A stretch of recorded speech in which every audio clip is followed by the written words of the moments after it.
Welcome to Education, Leadership, and Beyond, Surviving and Thriving. My name is Andrew Murata, host of the show, and it is show number 246. Good evening, here live on Facebook, proud member of the Education Podcast Network and Voice Ed Radio Canada. Wherever you are tuning into your podcast, it is an honor to be with you. It's a beautiful time of the year. It's spring. It's the school year is coming to an end. We're going to meet Josh. You got to help me with I didn't ask you how to pronounce, but I think it's Tutje here in a moment. We're going to meet our guest tonight, and it's his last day of school with students tomorrow, right before Memorial Day weekend. So it's really exciting. But it's spring. Birds are chirping in the morning. It's a beautiful time of the year. So I hope you are well. I hope you are surviving and thriving. A quick little commercial. It is booking time for speaking engagements, for conferences. It's going to be a busy summer, and next year I would love to come speak at your school, at your event. If you are looking for a motivational speaker, if you are someone that thrives on the surviving, thriving message, I would love to connect with you. So reach out for those speaking engagements. You could DM me on Twitter or certainly email me. And all of that information is on my website at andrewmurata.com. So before we meet Josh today, he is a first-year principal from Colorado Springs. I do want to start with an opening concept. And that opening concept, it's my dad's birthday, everybody. Mr. Joe. Lost my dad 15 years ago after the New York City Marathon. It's his birthday today. He would have been 81 years old. And I have this license plate here. So if you're listening, I got my license plate from a car I grew up in. If you're watching, you can see it here, the old-fashioned New York plate. And I want to tell a story about my dad. I lost my dad again 15 years ago. He would have been 81 today, and I love my dad. My mom is still with us. God bless you, Mom. And my dad was just a tough guy. He was a strong guy, taught me a lot of lessons. But I keep this license plate here with me as a remembrance. We had a cruddy car. We had a not good car, and I went to a pool party, in the rich neighborhood. We didn't grow up rich. We grew up comfortable, but we didn't grow up rich. And it was a crappy car. And as we're driving there, I'm like, oh my God, I'm going to this party. We're in this car, And I'm like, Dad, you could just drop me off here in the corner. And he's like, no, I'll take you there. I'm like, no, Dad, it's fine. You could drop me off right here. And you don't have to drive all the way down. I don't want you to have to drive all the way down. And I was embarrassed by the car. My dad pulled over, threw the thing into park, right? And if you know what I mean, he threw with the gear on the steering column, and the car jerked. And I'm like, and he said, Andrew, and he grabbed me by the collar, and he said, don't you ever be embarrassed by your family and what we have. This is the car I can afford, and this is the car we got. And I was just so embarrassed that I had kind of said that to my dad, and I did that, and man, I felt terrible, and I just felt awful. And he dropped me off. He said, get out, and have a good time at your party, and I felt bad. And I reflect on that story. I am 47 right now. I was probably 13 or 14. And how many years ago is that? And I just remember the look on my dad's face and how I felt there. And I felt terrible.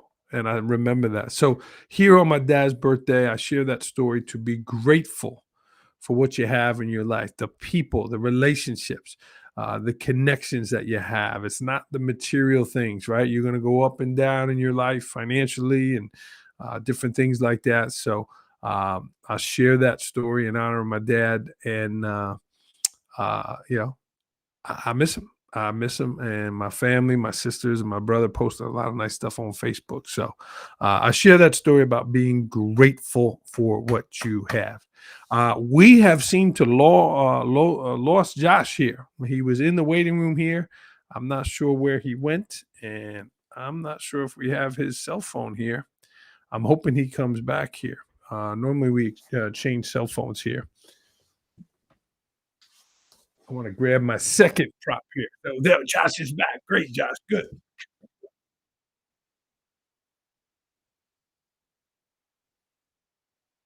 Josh, we had lost you. I'm glad you made it back. Let's bring in the show before we lose you again. Enough of me chatting. Let's bring in today's guest. This is Josh from Colorado Springs. Josh, welcome to the program. Thanks for having me, Andrew. I'm really excited to be on your podcast and just glad to be here. I know it's show number 246. I think you've listened to almost 200 shows yourself. Yep. And I've it's listened my to a lot. first question. My first question is, give me the correct pronunciation of your last name. Yeah, so it's Tutje, like the number two and the letter G.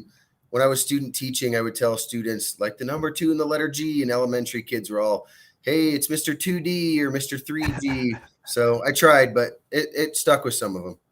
2G. Good. Well, welcome, Josh, 2G. And you okay? I know you're having a thunderstorm and a hailstorm out there. Did that knock your internet out? Is that what happened? I don't know what happened there. I was in and kicked me out right as you were about to say something about me, and then I jumped back in just in the nick of time, I think. So yeah, we've got hail, thunder, all sorts of stuff.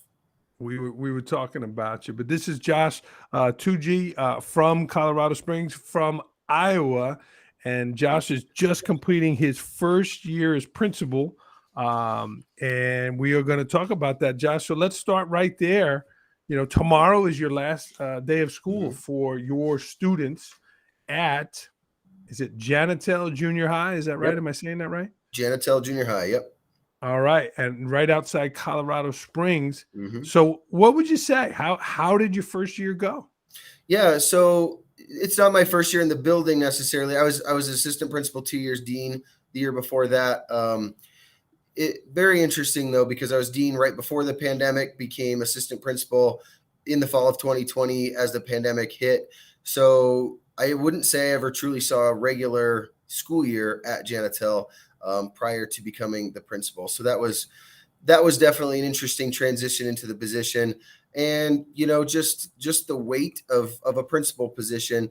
You know, Andrew, I've heard you've had a lot of guests that have been in the rural schools, some big schools, just the differences when you get to work up the ladder, if you will, versus in a rural school.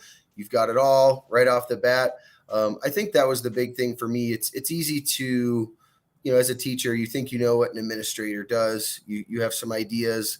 And until you're really in that position, you just have no idea. So I would compare it, you know, when I was a dean, assistant principal, I thought I knew what the principal did, but it was just very eye-opening with, you know, what the weight of having the final say in the building and what that feels like. But I love it. Just, I mean, the people here, I love the people I work with. They're the reason that I'm in the position I'm in. So that weight, it's, what's the Spider-Man quote? With great power comes great responsibility. That's the way I view administration and leadership in general. I care about these people. I'm here to serve them. So that's a big responsibility. That I would say that's one of the most eye-opening thoughts that I've realized throughout this school year. I love that concept of the weight of the principal job. You know, you think about the responsibilities. It's interesting. We're going to talk about fitness later and what great shape you're in. But it's interesting that you call it the weight, because it can be. Mm-hmm. Yeah, absolutely. Josh, what's one thing that you know now that you didn't know in August when you started? I would say just the scope of the position. Like I said, I'll go back to the weight and that responsibility, but it's not just about the school either. It's the community as a whole. And when you're spending your time in classrooms, I know that's a really big deal for me, spending time in classrooms. It's easy to get your tunnel vision. Hey, this is what we're doing, but how you fit into the community as a whole. You know, when you're talking to parents, you know, it's not, you'll get that angry parent phone call. It's not about trying to defend yourself. It's trying to understand the perspectives of others and having the empathy for others, understanding how we fit into this bigger picture. And obviously having that 30,000-foot view as a principal, when you start to see that, I just don't think you can truly see that, just like the weight of the position, until you've actually spent time in the position. So I would say that's something, not that I necessarily wish I would have known, but that again, you realize as the year goes on. Yeah, there's no way you could know until you do it. Yeah, Yeah, yeah, they can it's tell you easy. about it all you want. Yeah. Yeah, it's easy to make assumptions about what it looks like and what it feels like beforehand. Just like now, I think I have my idea of what district administrators do, but in reality, I probably have no clue whatsoever. And especially the ones that are really good at it make it look easy. Like, Oh yeah. he Yep. he just walks around the classrooms all day Yep. long. That's all Yeah. he does. Yeah. Yep. Yep. Josh, tell me about the culture of your school. Again, you were there as a dean. You were there through the pandemic, and how would you say your leadership this year has influenced that culture? hmm Yeah, I would say we as a district, we've been pushed to kind of, I wouldn't call it a label. A label can have negative connotations. Really, what's your identity? Really, as a district, pushing what is the identity of your school? Colorado is a school choice state. So Mm, really selling yourself to the community as well, not even just your school community, the district community, surrounding district communities as well. So I'll tie that in a little bit because what we've really branded ourselves as this year is really the 3 A's: academics, arts, and athletics. And that's something going back to, I grew up in a small rural town of 3,000 people. And in a community like that, as a student, we did everything. You're on the football team, and at halftime, you're marching in the marching band. And then you're going back out for the second half of the football game. Everybody does everything. And really taking that concept here to Janitel, we offer teacher-led electives. We have our traditional electives that electives teachers teach, and then like a language arts teacher, it teaches a Harry Potter class. We've got Percy Jackson mm. classes. We've got so many amazing electives that core content teachers teach as well. You can check out the Janitel website for a whole list of those. Nice But plug. but really, we do take a lot of pride in that, and we do want kids to be in music classes. We really push for all kids to be involved in athletics. Our after school clubs are fantastic, and really putting our identity into, hey, we're here for academics, arts, and athletics because we feel, just as a mission, we want every student to have a positive school experience. And we believe that if we can connect kids to school through academics, arts, and athletics, that's how they have a positive experience. And that's how we can really impact them and really make a difference in their lives and in the community as well. Because obviously, we all know the research behind kids that are connected through extracurriculars, whether it be after school clubs, the music programs, or athletics. We really believe that's important. And again, those the electives classes throughout the day, making it the fun school experience beyond the obvious learning that we're pushing as well. We find that very important, and that's why really branding ourselves as the academics, arts, athletics has been something that we've really kind of dove into this year. Yeah. And Josh, we spoke a little bit before, about again the culture in your building and your leadership. One of the things you really are focusing on is being present Mhm. in those classrooms. Tell me about scheduling your day and how, number one, how do you do it? And when then there's an incident down the hallway over there and you go into the classroom, how do you make that decision on where you're going? Yeah, that's a great question. And to anybody aspiring to be a school leader at all, I think presence in classrooms is absolutely one of the most important things you can do, whether you're talking instructional leadership, even managerial concepts, just school culture in general. So important to me. I don't think we should be making decisions in isolation if you're sitting in your office doing, there's tasks we have to do. That's the reality. But if you're sitting in your office doing that all day, I don't think you can make those educated decisions about what's going on in the building. You can get the perspectives of teachers, which I think is obviously very important, but seeing it for yourself firsthand, being present so students know who you are, teachers know who you are, incredibly important. Again, instructional leadership, I would say that's one of the most critical components. Well, spend time in classrooms. What does instruction look like in the math department, in the social studies department? I can't recommend that enough, to the point where my goal, especially as a dean and assistant principal, I was going to be in every single classroom every single day. That was priority number one for me. However, I needed to make that happen, so students always knew, oh, he's here. Oh, I can't do this. You're there. You're modeling for teachers. Hey, how do we address this? How do we do that? Trying to be proactive with behaviors before anything happens. So many benefits, but also when you're walking through classrooms, that's part of it, just part of the culture where it's institutionalized, if you will. Where I walk through the classroom, kids aren't all, oh, why is he in here? It's just part of the daily practice. So I would say, as a dean of students, especially just being the main go-to discipline person and assistant principal, I did not necessarily schedule that time. I would just say, all right, here's the opportunity. Oh, I've got to go talk to this kid down this hallway. I'm going to go walk through these 4 or 5 classrooms Nice. on my way down there. I would have time. Oh, I've got this block of time right now. All right, I'm going to go intentionally hit these classrooms. I would do that sometimes. However, especially as things normalized, if you will, last year and really this year, I have to be very intentional about scheduling that time. And that's still something I need to get better at, because just with the principal role, the way, like I said, climbing the ladder and kind of learning what the different positions look like, suddenly as a principal, my day is a lot more scheduled. Things are scheduled out months in advance.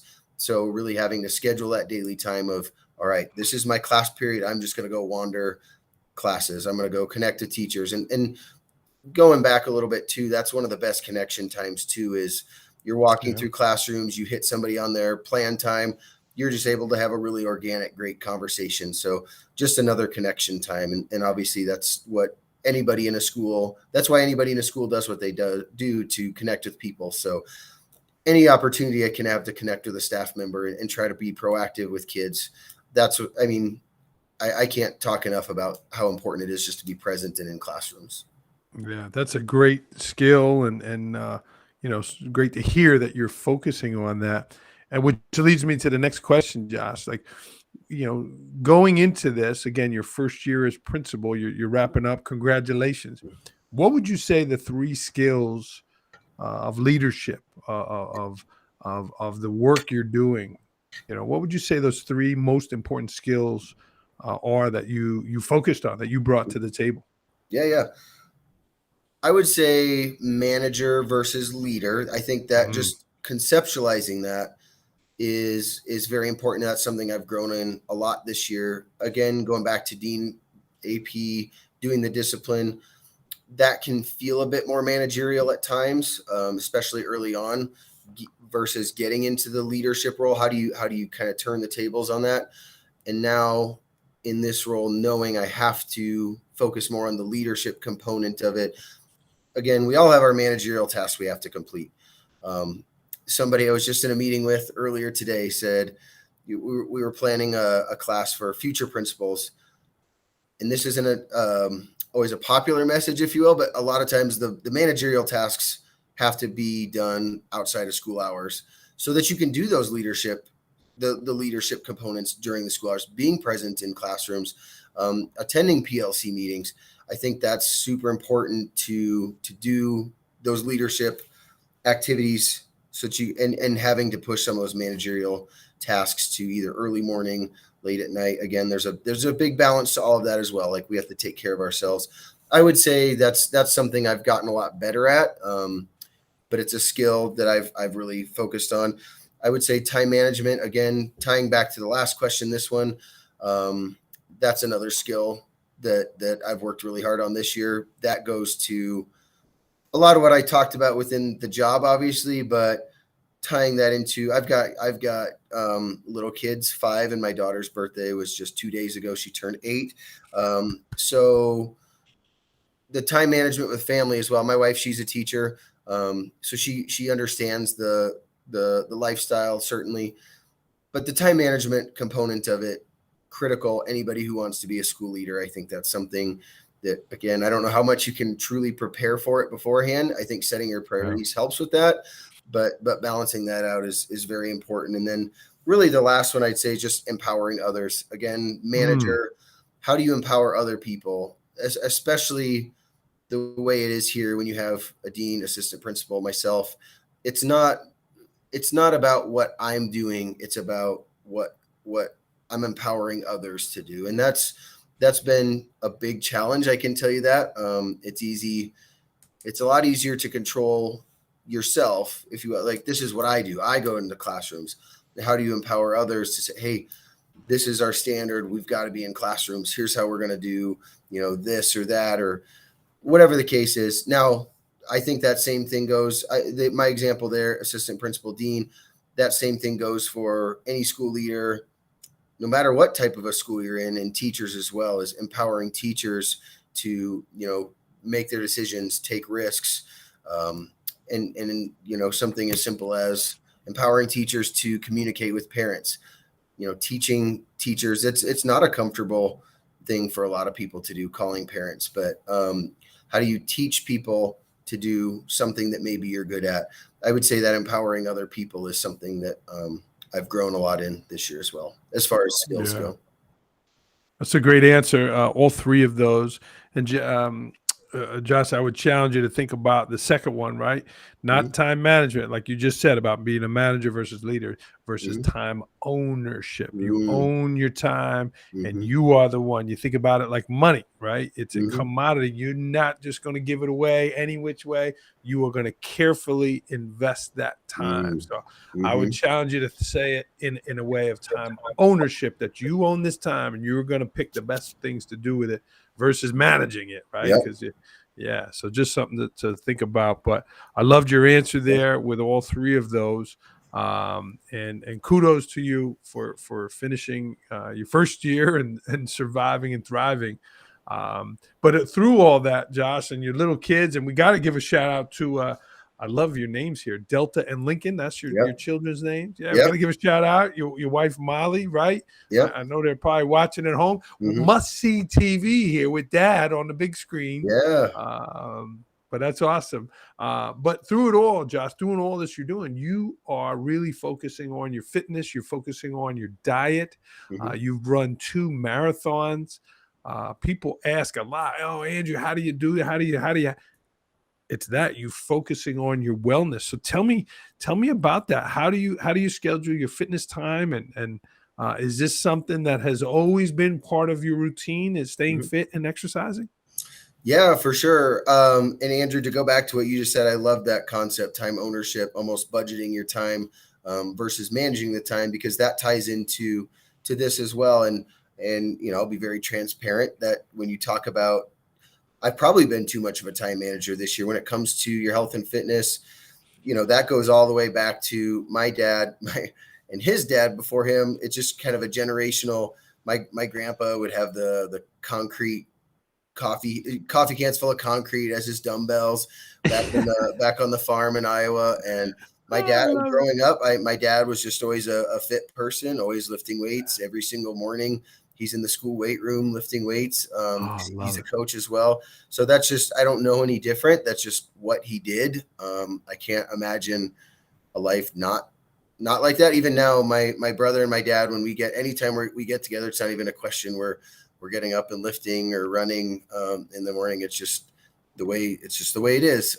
So I hope that's what I can pass on to my kids. But I think that being a struggle that I have had this year, what you talked about, the time ownership is a big component in that. It's owning that time and really compartmentalizing. For example, I think that having the discipline of, I'm going to wake up in the morning, this is my sacred time, if you will, to take care of myself. I'm not thinking about work. I'm not thinking about, my own schoolwork, anything like that. This is my time to take care of myself. I like to wake up early in the morning. That's my intention most of the time, to take care of myself. But as we all know, sometimes that work stuff starts to creep in a little bit, like, oh, but I could work on this. I could work on that. And suddenly I'm like, I'll work on this for a few minutes, and then my workout time is gone. So I need to do a better job of really holding that time, like I said, as sacred time. But that to me fundamentally is a very critical component of it, in protecting that time, because I am a big believer. We're all here, especially as leaders, to take care of other people, and you can't take care of other people the best you can without taking care of yourself. So I do think that's really important, and certainly the food you eat It's easy too. These jobs are stressful.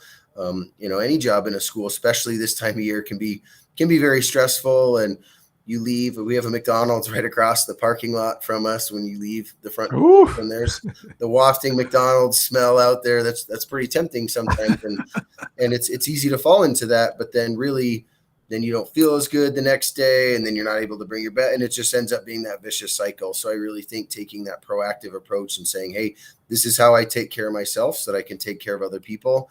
I do think that's just a big fundamental concept that's especially important in leadership. I love it. I agree with you. To give me some concrete, steps here, some techniques, some strategies. We're about to hit Memorial Day weekend, the summer, people eating, barbecues. Like, give me some concrete things that is going to help my diet here so I can be fit, so I can stay in shape, so I can look and feel good. Yeah, for sure. I think some people like intermittent fasting, some people not as much. I'm a big fan, especially like I said, during the day when things get pretty wild. You're turning every which way to see what's going on. The intermittent fasting for me while I'm at work has been easy. To not eat food in the morning, go through the day. Just I need to do a better job carrying my water bottle with me, but just having the water during the day, and then after work, all right, now I'm going to go eat with my family. I think that's something that's gone very well. It's again challenging at first, but that's something I think that's worked out very well for me. If I don't, though, having healthy snacks, whether it be beef jerky, hard-boiled eggs, a protein shake, I think that's absolutely critical. Otherwise, I can have a meal and I'll maybe I'll heat it up in the microwave here at work, and then suddenly 3:00 hits and I realize I haven't eaten my food and I have to throw it away or something. I don't like that, obviously. So having those snacks, something that's easy, or going back to the time ownership, having that time where, all right, this is the time I'm going to sit down.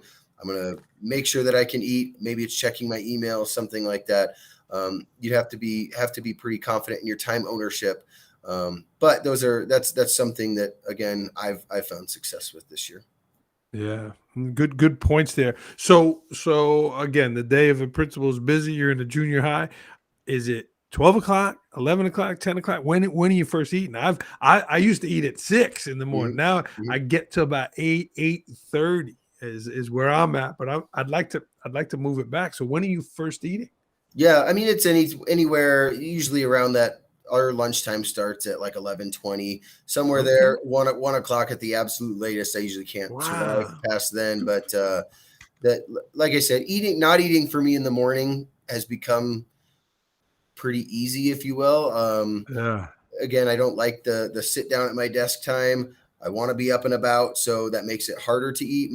My mind isn't thinking about the hunger, if you will. So Yeah. that's definitely helped. Wow. Very inspiring, Josh. You got a lot going on here. Again, end of the year. But I know one of the things that you have in your mind is possibly writing a book. Mhm. We chatted about that. So tell me about that journey. What's your inspiration? Have you started? Where are you at with that journey? Mhm. I just think books are some of the most powerful tools, for change, for personal growth. I mean, there's just so many uses for a book. Fiction, just your escape from the world, and just the connections your mind can make. So, from a very young age, reading has been a passion for mine. I read the first Harry Potter book 7 times, I think, and Oh, wow. just from the time I was a little kid, and now I've got books and books and books on my shelves here at work and at home. I've passed that on to my daughter. That's all she ever wants to do now is read, which obviously I'm very proud of. And I've always had that in the back of my mind, like, man, what if I could write a book someday? What if that was the case? So I think no, I wouldn't say there's anything specific, although I will say, having listened to this podcast in the past, specifically hearing you talk about your book, the tips and tricks, and how you were able to write those down quickly, or, you and I talked about Jared Smith a little bit, hearing him talk about his book writing process as being very organic. Those have been more concrete steps for me. So, or concrete thoughts, I guess, if you will. And so it's always been in the back of my mind, and just inching towards reality. It's more so for me at this point in time, what would my book be about? And I know you've had some guests on recently that have had some good steps they've taken and good origin stories, if you will, for their books. So it's just Yeah. I'm still in that stage of what would I write about? What do I have to add value for, and just kind of processing through that.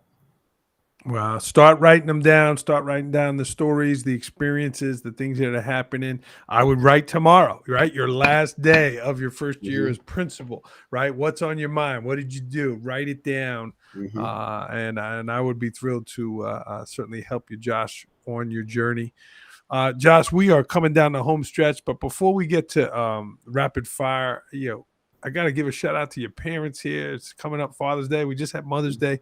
They are both educators, 30 plus years. They've Hmm. influenced you. Um, can you tell me a little bit about your parents and them being educators and growing up with them? Yeah, absolutely. My parents Yeah, are the two best educators I've ever seen. They're the reason I do what I do. Yeah, they've taught love their, it. their whole careers. They've been at Sibley-Ocheyedan School District in Sibley, Iowa. My dad's been a seventh and eighth grade science teacher. He has taught fifth down to fifth grade and freshman a little bit, but otherwise all seventh and eighth grade science his whole Wow. career. Head Oh my baseball, God. head football coach, coached wrestling at one point as well. My mom's been title teacher and otherwise a first grade teacher for more than 30 years. So, especially when you're talking elementary teachers, I've only worked in middle schools personally at this point in my career. Elementary teachers, especially, man, the work that they put in and the patience they have, it absolutely blows me away. And the commitment that I've seen from both of my parents Oh, I in love it. different ways just blows me away. And again, they're the reasons that I do what I do, and that goes to their work in the classroom, the impact that they have on kids, but also the impact they have on a community as a whole. When they've lived in a small town their whole lives like that, they're teaching their students, kids at this point in time, and that's happened numerous times. So just they can walk around town, and the vast majority of the adults, when they've had them as students, and they know that they've shaped a Love it. community like that, it's pretty cool and very inspiring to me. Well, I certainly want to recognize them here, and I'd love to hear that. And thank you for sharing that. Were they your teachers? Were they lived in the you? Did you go to Yeah, school there? yeah, yeah. So Ah, there was two first grade teachers. So I did not have my mom as a first grade teacher, except like during art time we do rotations. But yes, yeah. my dad was my eighth grade science Ah, teacher, which was pretty cool. We got to do lots of wow. fun experiments in his science classes. So it was a great time on a number of levels for me. I'm sure in the yard in the afternoons on Saturday, you were doing Mhm. some yard work Oh, yeah. outside too. We Yeah. got to, oh yeah, like I said, he coached everything. So I was out on the baseball field picking weeds all the time when I was a little kid, and playing catch, hanging out at practices, hanging out in their classrooms after school. It was a blast. I wouldn't trade it for the world. Home run. Thank you for sharing. Josh, before we get to rapid fire, anything that something you wanted to share that I did not ask you about? Yeah, for sure. I think I kind of touched on this a little bit earlier. I think knowing your why, you've had guests that have talked about the importance of knowing your why, but also who you are as a leader. A mentor of mine challenged me to consider that. Who are you as a leader? What do you stand for? And really anchoring all of your decisions and all of your actions in that. I can't say enough how important that is, because especially as you start a new job, you'll be challenged with that. And if you don't know, if you aren't anchored in who you are and who you want to, what you want to stand for, leadership positions, they'll make you question that. Even if you are confident in that, you'll still be challenged. So I think having that anchor of who you are, or I've got this Lou Holtz. I'm a big Lou Holtz. I'm not a Notre Dame fan. I'm a Lou Holtz fan. He had the 3 rules: do the right thing, do your best, and show people you care. I've got that sign right here in my office. Every day when I leave, I look at that, and that's, if I know I did the right thing, I did my best, and I showed people I cared, that was successful. Because in these positions, certainly you wonder, man, did I make the right decision? Did I do the right thing? So having something to anchor yourself in, whatever that might look like, is very important. And I would encourage anybody wanting to get into a leadership position at all, really having that anchor for yourself. That's some of the best advice I think I've ever been given. Great answer. Great answer. Love Lou Holtz and awesome stuff. Let's get to rapid fire, Josh. You got to get home to those beautiful kids, and it's late here on the East Coast. So we're going to roll. These are quick answers. First thing that pops in your head. Are you ready? I'm ready. All right. Last book you read? Last book I read, I'm reading The Policy Paradox right now. I'm taking some doctoral classes myself right now. Yeah. Policy Paradox by Stone. It is a really good book if you're really interested in reading about policy. It's not as dry as some policy books, I think, but the discussing the political components of policy and how they come to be it's really interesting. Dr. Tutje. Last movie you saw? Off the top of my head, I don't know the last movie. I just watched the newest episode of Ted Lasso, though. If there's any Ted Lasso fans, I stay up. I stay up and watch it on Tuesday nights. It technically comes out Wednesdays, but 7:00 our time, it comes out on Tuesday nights. Ted Lasso, amazing. I think everybody should watch Ted Lasso. I agree. You're from the Midwest here. Favorite dish? I gotta go simple here. Pizza. I don't. There's no such thing as bad pizza. You're talking to an Italian from New York here, Josh. Yeah, I mean, I'm pretty picky here, you know. Oh yeah, you got good pizza. Well, Colorado, that Colorado Springs, but in Iowa, you had good pizza growing up. Oh yeah. Well, we're not talking local specialty joints or anything like that. You give me Pizza Hut. I will say this: plug for Pizza Ranch. Anybody in the Midwest knows Pizza Ranch is the place to be. They've got buffets with the best fried chicken I've ever had.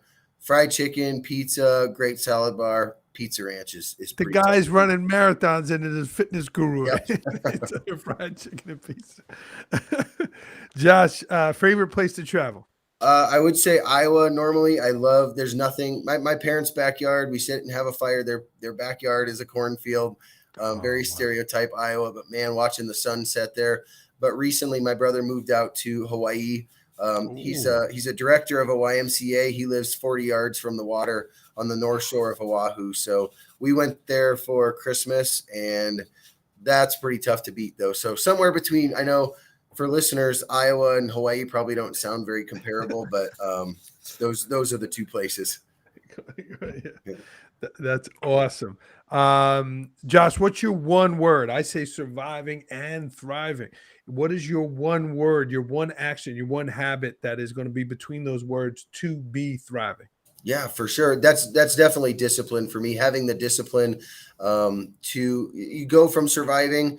If you have the discipline, you have to follow through on your daily habits.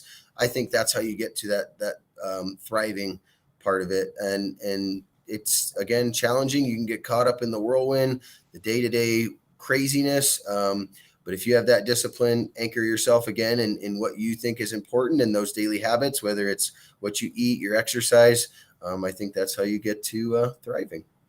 Love it. Love it. The best leaders are the best because fill in the blank. I think the best leaders are the best leaders because they care about people and they know who they are. If you're there to serve people and you that's what you're there for every single day, that's what I think really separates the best leaders, and they've got empathy for those that they lead. And that's just what you said on your Lou Holtz sign there. Yep. Is it the food or the exercise? Can you give me a percentage? Which one is it? And I heard you just ask that to somebody else the other day. I think I love it. It's definitely food over the exercise. What really makes the difference? I don't know if I could give it's got to be 70-30-ish. Oh, wow. Food over. That doesn't mean that I'm great about it. It's that I think the exercise part of it's easier, makes you feel good. Man, like I said, sometimes if you leave, I'm not eating McDonald's all the time, but sometimes that food is too tempting to pass up. The pizza on the Friday nights. I look forward to it, but that's why you work hard, right? Yep. What's a journal or a blog you subscribe to? I just talking about the fitness stuff. Arnold Schwarzenegger has a new daily email that I subscribe to. He's got Monday Motivation, but he's also got a daily email. It's got a bunch of great, basically fitness and mindset tips. That I've really enjoyed reading those every morning. A pet peeve of yours? Classic dad pet peeve: leaving the lights on when ready to leave in the morning. All the lights are on in the house, or lights are left on in classrooms. It's just got to shut the lights off. Save the energy. I thought that was only my house. Give me a recent victory. Just hired a math teacher here shortly before the podcast started. So math teachers are harder to come by right now. So just got that done shortly before the podcast started. Denver Nuggets, are you into it? Are they going all the way? Are you, or no, because you're a transplant, you're not so much? No, I as a transplant, I'm a big Minnesota Vikings fan. That's just in that part of Iowa. That's what we are. Yeah. I'm not a huge NBA fan, but right now, man, everyone's all about the Nuggets. Nuggets are going all the way. We've got everyone's pretty united here about that. Yeah, I mean, they smoked the Lakers. And is it, how do you pronounce it? Jokic? Yeah, Jokic. He is. I mean, you talk about leadership. Oh, yeah. He is tremendous, that guy. Yeah. Might have to get him on the podcast. Yeah. Worth the shot. We'll have you introduce me to him. Yeah. At 8 a.m. on Saturday morning, I feel, fill in the blank. I feel ready to rejuvenate. I'm a morning person. I love just that feeling of waking up in the morning, ready to go. So Saturday morning, ready to rejuvenate. That's when I'm going to go get some exercise in, spend some time with my kids at their Parks and Rec stuff on Saturday morning, playing soccer, flag football, whatever it is. But just spending family time on the weekend. So I love my Saturday mornings. Love it. I'm with you. What is the best takeaway from this show right now for our guests?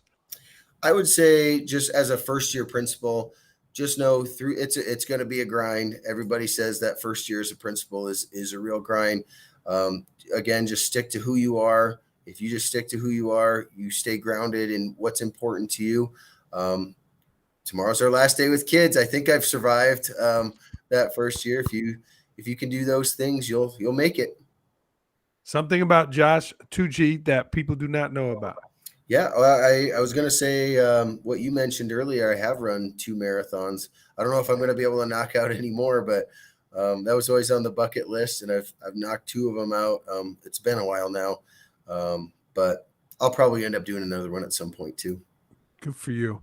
Josh, I got your Twitter here below, but if people do want to get in touch with you, what would be that best way? Yeah, so I'm not very creative, just Josh Tutje, Tutje. I think that's my Twitter, my Instagram, and also my Gmail, joshtutje@gmail.com. Home run. Josh, I'm a quote guy. I love it. Do you have a quote you want to end this with? Yeah, it's not the full quote, I guess, but somebody told me recently that your culture is going to be by your design, or it's going to be by default. So in schools, in a classroom, it'll default back to student behavior. If you're not intentional about your culture design, whether it's the whole school classroom, it's going to be by default. And also, if you permit it, you promote it. So if you let this behavior go, especially when you're targeting student behavior, if you're going to permit that, then you're really promoting it. Other students can see that that's what's promoted, that's what they can do. So just a couple culture things, just by design or by default. And if you permit it, you promote it. This is Josh Tutje, everybody, first-year principal, finishing his first year at Janitel Junior High, Colorado Springs. Josh, it's an honor to have you on the podcast. You did fantastic. Again, I want to give a shout out. I know we had some big listeners today, Delta and Lincoln. We appreciate you. Your dad doing a great job leadership. Molly, don't forget it's Father's Day coming up here this June. I know, Josh, you didn't forget it was Mother's Day, right? No, absolutely not. Best day of the year. You can't miss that one. Josh, good luck to you on your journey. I appreciate you coming on. Folks, we're going to wrap up here, show number 246. If I could help you in any way, don't hesitate to reach out at Andrew Murata 21 on Twitter. Josh, keep rolling on your journey and keep surviving and thriving. All right. Thanks, Andrew. Appreciate you having me on. All right. Stay on the line, Josh. We're going to sign off. Keep surviving and thriving, friends, and thanks for tuning in.